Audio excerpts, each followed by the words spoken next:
Šajā brīdī pieteiksim IT drošības konsultantu un kiberdrošības apmācības vadītāju. Stāsts ir par IT drošību. Paldies, ka tu jau nāc. Man uzreiz vieglāks darbs. Tu, noliec kaut kur. Te diezgan droši konferences te var atstāt personīgās lietas. Cerams, jā. Tā kā... Jā. Stāsti, Egils ir no Not Baltic. Not Baltic. Vai tā kā bišķi vārdu spēle? Ar D, nevis ar T. Tā kā... Jā, redz. Kas tas tāds ir īsumā? Not Baltic, tas ir nosaukums, bet Not Baltic vēsturiski Asset, šodienas firma saucās Asset, pirmais produkts bija Nod 32 antivīrus, un tas vēsturiski nāk no šīm drošības lietām. Pirmais bērniņš, vārds paņemts un... Jā. Bet pēc būtības par drošību vispārīgi. Tā kā drošības risinājumi IT, protams, joma sfēra vairāk, ne tik daudz fiziskā drošība. Jā, un šodien, cik es saprotu, drošība vairāk nevis tādā sajūta līmenī, bet praktiski, lai būtu... Vairāk šajā gadījumā būs par apskatu, kas ir tie principi, kādi ir jāievēro, kas ir tās loģikas, kādas ir jāievēro. Vairumam cilvēku, kas darbojas ar IT drošību, šis visdrīzāk šķitīs tāds pašsaprotami un lietas, kas ir... Tāpēc viņi ir citā skatuvē. Varbūt, bet varbūt dažas niansītes būs tādas, uz ko ir vērts tomēr pievērst uzmanību. Jā. Labi. Tā kā tā. Aiziet. Labi, tad sāksim. Tātad... Prezentāciju es vadīšu angliski. The assumption of safety versus reality. What tools and principles ensures manageable protection of IT resources? So about me, I'm Egils Rupenheits. I'm representing a company called Not Baltic. I'm a technology consultant in IT environments. I've been working for 20 plus years. Started with programming, systems development, integrations, a lot of different stuff, administration and that part. But in the last years, I'm going towards security, so consultations about cybersecurity, implementations, cybersecurity trainings as well for employees, and asset security solutions. That is one of the things, one of the products, one of the vendors I consult about. About assumption of safety. Usually, assumption of safety is the feeling of safety is created by silence, by peace. Nothing is happening. No new alerts. No new information. Nobody's complaining. Everyone's happy, and so no notifications, no overview, and this feeling of that there is no new information creates a false feeling that it's secure, nothing's happening. But there's one important thing, that not having new information is not the same as knowing that there is no new information. Most of the problems in the cyber incidents that they cannot be detected and cleaned in an efficient way is that you don't have information about what is happening in your environment. So that is one of the crucial things, to have the information. About what should we know? We should know what systems we use. We should know from where people connect. Nowadays it's remote work and those things and need of the information to be available on the go. That is a topic which we should know, we should define. From where people connect, what devices they are using. Because nowadays people use their private devices. And this small computer, which is almost grown to our hands, we use for mostly everything. And for work stuff as well. We connect to emails, we communicate with our colleagues through this device. And this is a device as well. So the flow of information. We need to know what information our company is using, managing, and how it flows. What information can we give to public to send outside our organization, which is our company's secret, let's say it like that, and what information. So we need to know what kind of information. We need to know what access, what level of access for this information people need. And of course, we need to know about the overview and centralized management. We need to figure out what we want to manage, what we want to monitor, what we want to see and look at. Procedures is one important part of this. If there's a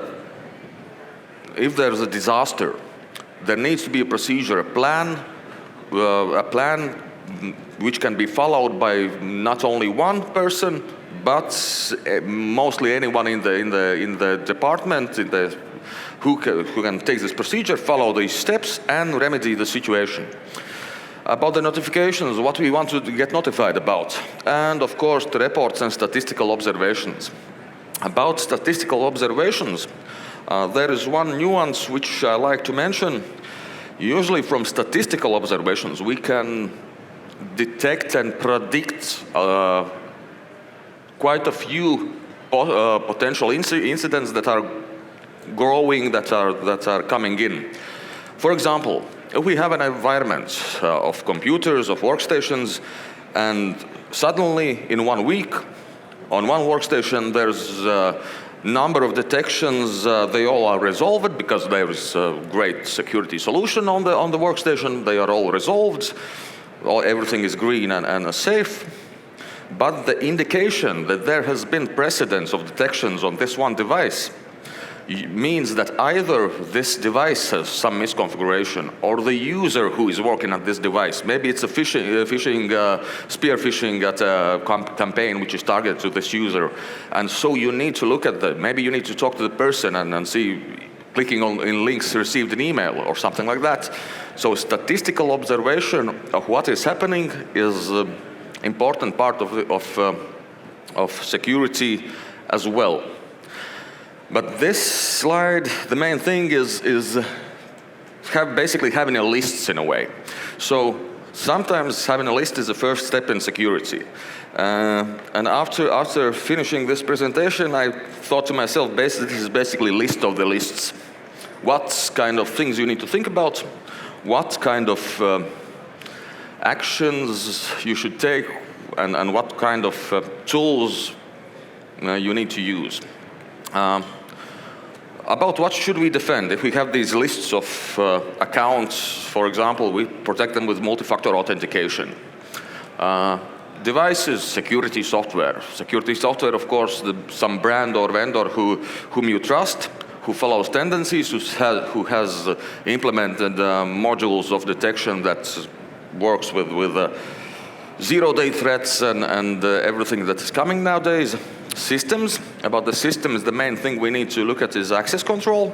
Usually, access control is the, mistake or how to say it, that the information can get leaked through some account who had access to the information they didn't need. So, access control, data flow. About data flow, you need to know what information your company uses and what you need to defend. As I said, information for using inside the company, and information you can share publicly. For example, technical drawings of something you produce would be sensitive information which you don't want to leak, and that way. About the networks. Usually we think of networks as firewall and traffic analysis and a device which is like physical firewall or something, and that will solve everything to us. But nowadays network is flexible. The remote work the same, the VPNs, the need of the availability of information on the go, that all dictates that network is not static for at least, 10 years at least.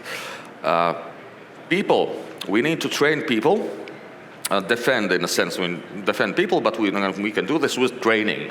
And training should be done periodically. Training should be done for the value, not just for the checkbox.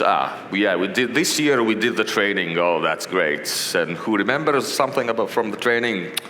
So do the tests as well, penetration testing or phishing campaign to your company, so you can see has the value been reached. And about the perimeter of the infrastructure, that as well, I put the question mark here because Historically, perimeter has been defined as an office building, as something like that, but nowadays the perimeter is when you have decentralized infrastructure or branch offices, you have to think it's in a wider way and have some solutions. Either it's the VPN or authentication. When you have multi-factor authentication, then you get to the resources which need to be secure. But and as well, system integrations play a big role in this perimeter. Supply chain attack can get through the standardized perimeter in that sense. But basically you need to defend what you have. And security, as I'm saying here, is managing of risks. And that is a key point. Managing of risks, in a sense, potential risks. Security needs to be done proactively, because after precedent, it's a disaster recovery. So you need to think beforehand. Let's talk about usual way of thinking and how infrastructure is being defended.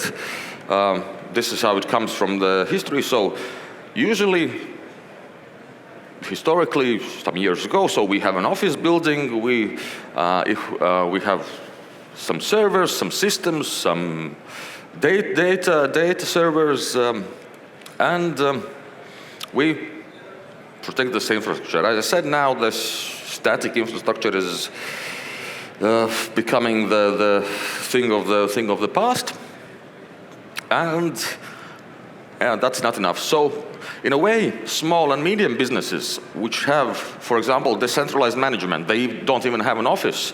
They, in a way, go ahead of sometimes even bigger companies, but there's a nuance. If those small companies think about security at all, because unfortunately, I've come across companies who their main goal, we earn money for the company, we have big plans, but they do not think about security at all. And when the business starts going, they become more interesting to the cyber criminal world, and unfortunately, usually they start thinking about security only after some precedents. So that's about the access points. Historically, access points has been quite static.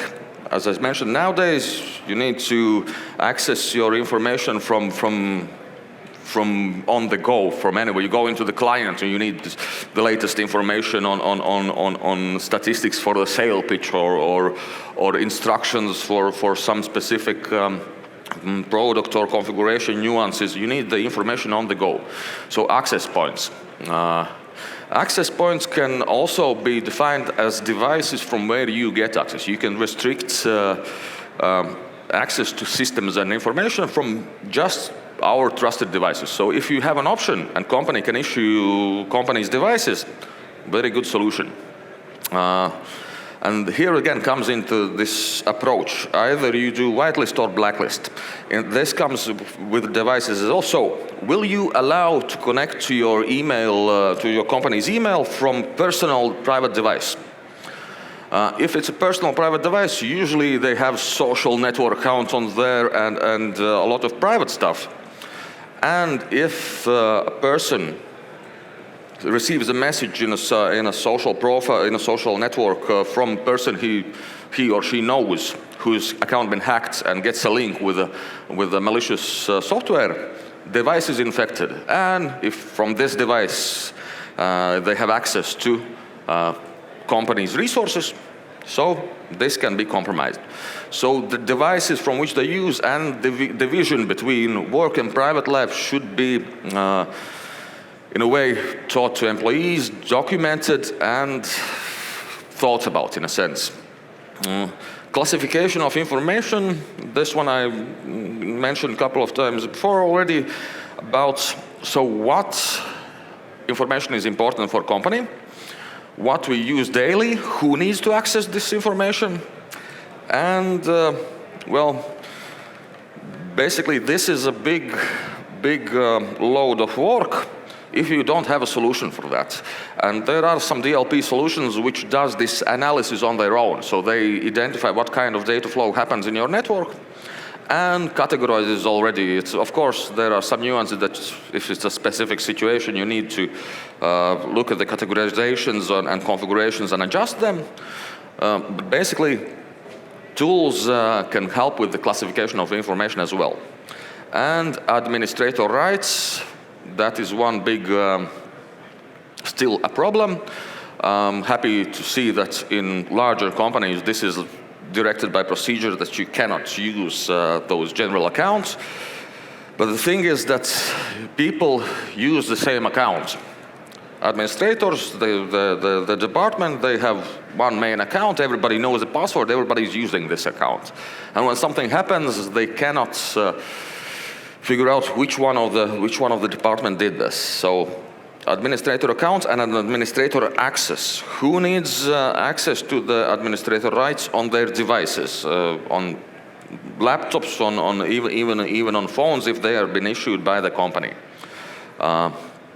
Okay, let's look at the environment simplified. This is a just simplified picture of environment. So you have on-prem infrastructure. In the on-prem infrastructure, you have some servers, systems, devices, which is in the network. It's good if you do the network segmentation, that you don't have everything in one network, and you have to think about access as well. Even if it's an office building, if there is a Wi-Fi access point, separate network segment. If you have LAN ports, so anybody can come with a wire and plug in. You need either MAC address filter or just dedicated devices. This is about accessing. And one more thing, that even in on-prem infrastructure, a person can come with his own device, connect to the Wi-Fi, and be in your internal, in a way, internal network, and can bring compromised device to your environment in that sense. Then you have dedicated cloud or some cloud services. Sometimes it's backup, sometimes it's for exchange of information, in a sense that you have OneDrive, Google Drive, those parts, that needs to be secured as well. Then outsourced services. This is about supply chain attack. So you need to verify that, or how much you trust the company who does some specific either programming work or configuration for your environment. Now with the NIS2 directive, a lot of these supply chain attacks will be prevented, but this is in specific industries. Then, of course, we have public internet. And the public internet is full of full of stuff. So we need to either think again. And here again, I would say you need to think either it's a whitelist, blacklist approach, or how much do you allow your employees, the company's employees, to roam free through the internet. And from roaming devices, for example, which if they connect through VPN, which is better than just public access, again, you need the stronger settings, more nuanced configuration for those roaming devices which are connecting to unknown networks, which are working from home, from cafe, from anywhere, and private devices. Of course, anywhere, if you have access to this company's information through an account, you can access this information from any device. And if the device is compromised, you can lose the authentication data. And through everything of this, we have users. We have users that we have to train, talk, and in a way manage, but manage in a sense that educate. Talking is one of the most important things. So about actuality, so work from anywhere. That's network. The infrastructure is flexible and not static anymore, for a lot of years now. Device is used for private life, private accounts and work accounts, so mixing of these two lives, in my opinion, this is a bad practice. And if you can have a dedicated device, that's good. Another option is a dedicated profile, which is more secured and controlled by the company's IT staff.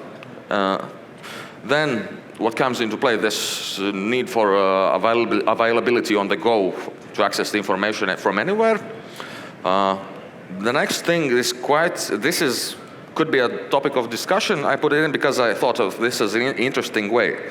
I had a discussion with one data flow specialist, and he told me this, and I wasn't thinking about this previously, but he thought and thought. So nowadays, about inner communication, email, people don't communicate through email so much anymore. Yeah, to the clients we send emails, but inside the communication, usually it's some kind of WhatsApp, Telegram. It's easier, it's faster, it's from the device we're used to because it's almost grown to our hand.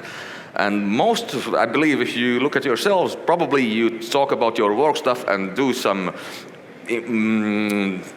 information movement through those platforms of communication. So that is a risk you need to check. Of course, it's good if you don't send any sensitive information, for example, passwords and that kind of stuff, because that's critical.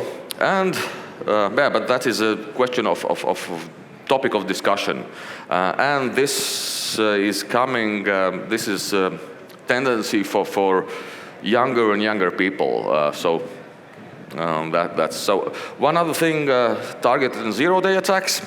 Then you need a solution which either a cloud sandbox which prevents this. But one thing which we need to think mainly, these are the most common attack vectors. And from these vectors, we can see that human being, is the primary target.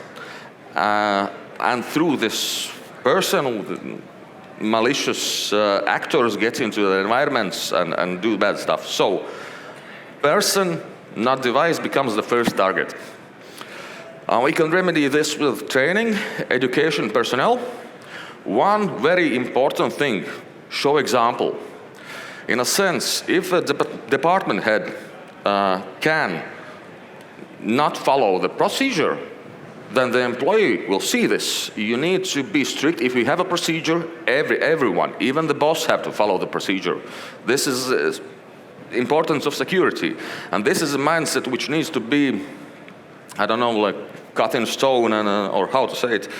But basically, yeah, show example yourselves.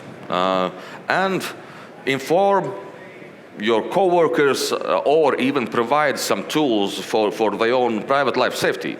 So if you don't have in your company password manager, there are a lot of free solutions. Recommend to your employees for using some. Oh, we see this solution is good. This brand is good. Yeah, you can use this one. You can use that one. That's which one, that doesn't matter. But inform about these tools. Provide them if you can, because this flow of information, what's happening, and so we have these kind of threats, which someone can send you a false email, and if the employee will know this, the risk will be averted. One other thing we need to think about is there are things which need to happen periodically, in a sense, a life cycle. Scanning devices for malicious software is one of the logical things we need to do periodically. Our auditing period of systems, trainings needs to be done periodically. We need to test even procedures as well. We need to test, for example, backup restore. So if we do a backup, that we can restore it from backup in a disaster recovery scenario, that we can have those. And one thing which I like to mention as well is, so what if public network goes down? In a sense, yeah, it could be in a situation of war. It could be in a situation that you have only one ISP, and this ISP has problems. So that can be in that scenario as well. I would consider, so what you do, what is your redundancy plan or how you will work if there's a network isolation scenario. Risk assessment, of course, you need to do risk assessment needs to be done periodically. Procedures and documentation needs to be updated periodically, and informing people about actualities, what is happening now, what kind of threats are happening now. What tools to use? You need tools, and I specifically not putting here up any vendors. I will probably mention a couple of them, but as I'm working from ESET, most of the tools I like are ESET. So, but yeah, security solutions. We need software for workstations, mobile devices, and servers and systems. We need EDR, XDR solution, and now with NIS2 there will be, you will have to have this obligatory if you go inside this categorization. CM systems, if you look at the logs, you can analyze a lot of things. Tools for network protection. As I mentioned, it can be a device, it can be a firewall, it can be scanning the network. Does any new devices appear in my network? For example, has someone come in and plugged the wire into my LAN port? Okay, so multi-factor authentication, cloud sandboxing for zero-day attacks. That's the thing I recommend. Centralized management, and here is another nuance. So centralized management, I recommend to choose centralized management which you can do not only one thing, because nowadays there are some solutions that, they have centralized management, but only for our specific products, for our product functionalities. I have centralized management where I manage security products, and I can do update operating systems. I can give command line commands to the device. I have variety of options what I can do. So centralized management, figure out what is the whole list of what you want to be able to do from this centralized management. Configuration upkeep, documenting of upkeep. This is crucial if you have some API communications and that part. About the sensors, monitoring in-house, and there are governmental sensors. If you go fall into category, CERT has those, CERT LV has those sensors. I know the couple of places where they've been set up, but monitor. Services, as well, governmental or outsourced to the private sector. Auditing, penetration testing, phishing tests, so everything like that can be outsourced as well. Personal training, you need tools. This is, it can be a system where you just go online and do the training. In my opinion, training should be divided as well. For regular standard employee, it's usually better not to do it in a web interface. Human interaction is usually better. Information keeps better in the head, better in the mind.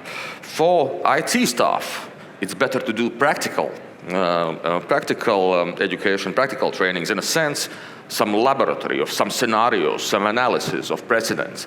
Because for the IT staff, just to listen to, okay, what are examples? This will be, we know that, and that's nothing new. So different kind of trainings for different kind of people. Documentation upkeep. Yeah, you need to keep the documentation up to date. Automatization, so you automate as much as you can, in the sense that you free up your own hands on your time. PAM is for privileged access management. Unfortunately, people are still sharing accounts. And backups. And about what vendor to choose, I came up with two phrases. One is you should know your tool, in a sense that use a tool you know, and in this case, try different tools. And choose the one which feels most comfortable for you, which can do most of tools you want, tools you have tested, but you should know your tool. If you're using something, go check what can be done with it. For example, with some asset tools, I have seen that people are not using them fully, and they don't even know the functionality options, in a sense. Okay. A little example scenario. So if we, about EDR, XDR solution, if we have just a protection software, so it has a detection, it cleans it, and everything is okay. We have a green tick, yeah, we clean the problem, we clean the threat. If we have, in this case, well, we don't see nothing. We see there was a problem, it was solved. From where it came, what it did, so we need tools. EDR, XDR solution, I usually put them in like together because some companies use these names for basically the same. There are some differences between them, but there are some companies which see it as the same product. But yeah, we can see that from where it came, what was active components, what was the techniques made. We can identify cause and components and actions. We can do a control. We can see techniques. We can block executions, clean files. We have this option of additional control. And so in this sense, we get the sense of security. So I'm coming to the end. Yeah, that is just a tool to view more. In a sense, I believe you all know what XDR, EDR solution is. But resume, you need account security, information flow and access. You need to think of that, how your information flows, procedures and instructions, clear and understandable. One problem about procedures and instructions, I've seen that they are very complex and hard to understand. For example, if the person who is doing this job regularly is not available and the procedure is written in a very complex way, it will take a lot longer time to remedy the situation. You need clear and understandable procedures. People training people, security solutions that keep up with growing and always changing cyber threats. Underneath, I have some as well some solutions, MFA, not sharing accounts, and that. DLP, privileged access management, access right definition, life cycles. Remember what you need to update periodically, trainings for the value in a checkbox, and open communication on precedents. This is so resume that we need to practice everything, but one more important thing is who is responsible. We need a person who is responsible. That is a problem in nowadays as well. If there is no one responsible, collective responsibility is no responsibility. And that's basically it from me. And this is the last image about the human error factor. So be aware of your surrounding. This is, the guy had interviews, and on the back he has a sheet of paper with passwords. So. That's convenient. And he probably has done many interviews with this setup. This is not the first one. So yeah. Jā, Egil, paldies tev. Tev arī pienāks certifikāts. Aplausi Egilam. Ļoti izvērsts stāstījums. Malicis. Egil, viens varbūt, kā tu nokomentēji, es nesen Twitterī izlasīju jauns krāpšanas veids internetā. Tad draugs atsūta izziņu, ka foršs tagad silts laiks sācies, atbrauc uz šašliku, un tur būs alus un tā, un tu atbrauc, un tā ir reāli talka. Maldinoši, tā jau drīzāk ir maldinoša reklāma. Maldinoša reklāma. Iesmērēšana tā ir, vai ne? Jā. Nu, lūk, tā kā jāskatās ar visām 4, tā teikt. Paldies tev liels. Jā, labi, paldies. Paldies.